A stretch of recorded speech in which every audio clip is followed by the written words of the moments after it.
welcome to St. George's on the 16th of August 2020. And happy Women's Month to all the women. When Eben approached me and asked me if I wanted to preach for Women's Month, I was pretty apprehensive for a couple of reasons. One, I didn't know if I could do it justice. It is quite a prevalent conversation that we need to be having, and I don't know if I was the right voice. And the second was, why is it that women only preach during Women's Month? But I accepted, and I started on the path of figuring out what I was going to be able to say in this time. And then I was reminded in a conversation with a friend of mine this week that I have a voice, that I must use a voice, and it is there for a purpose.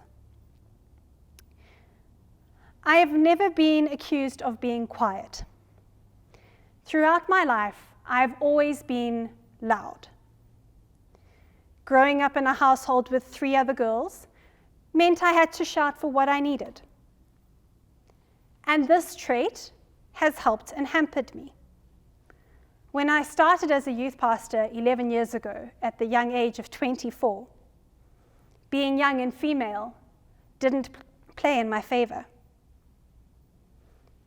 That loud voice I developed as a child came in handy. It also gave me a reputation of being one of those women. When you're young and naive, it doesn't seem to matter that you have been dubbed one of those women.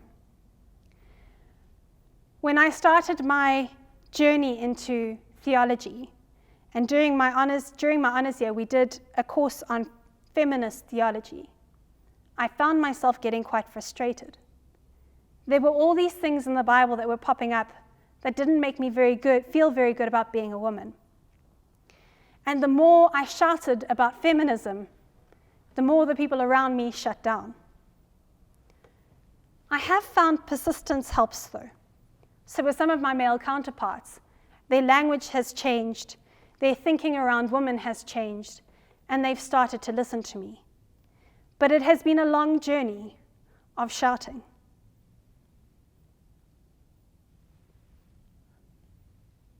During my honors year and doing feminist studies, I questioned why I was a woman.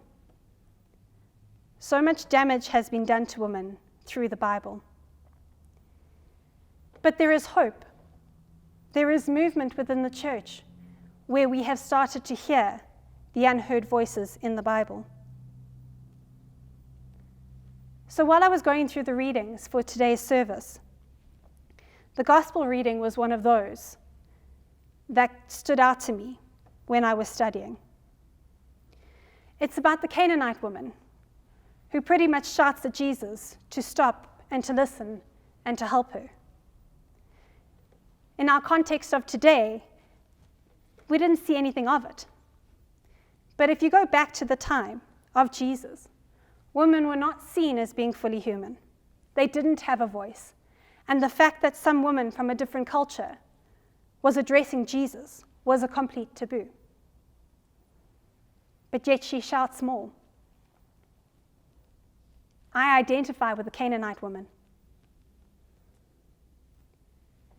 The disciples are a bit like society.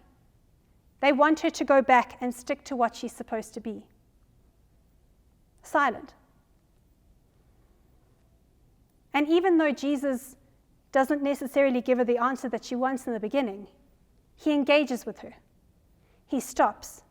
He listens. He argues. And then he helps her. She proves to be or to have a lot of faith. And yet, in the Bible, she remains nameless.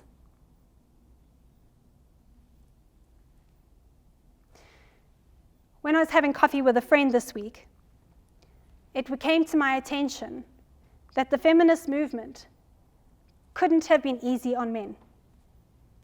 You see, if you really want to engage with the topic, and you want to debate it, and you want to flesh it out, your views may not seem to be in line with what the topic is pushing for. And for men, and for some women, if they do not line up with the ideas around feminism, they are seen as being sexist. And I don't think this is fair.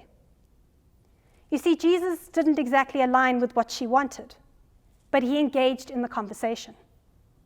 He engaged in what she was saying, and he answered back. The problem that we have in society at the moment, in our society, in our backyards, is that our women are being harassed. They're being raped and murdered. They're being pushed into trafficking in our backyard. And we have been shouting for the longest time. We shout so loudly every year. We've had marches. The Me Too campaign, Am I Next? There isn't a woman I know that has not had some incident happen to her. We get told to suck it up and move forward. Happens to every woman. And so we shout some more, but nobody listens. Something has to change. We have to change.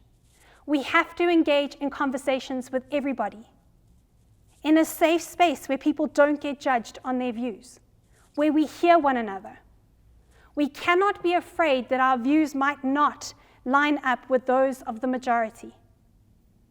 We have to talk through these issues, or nothing is going to change.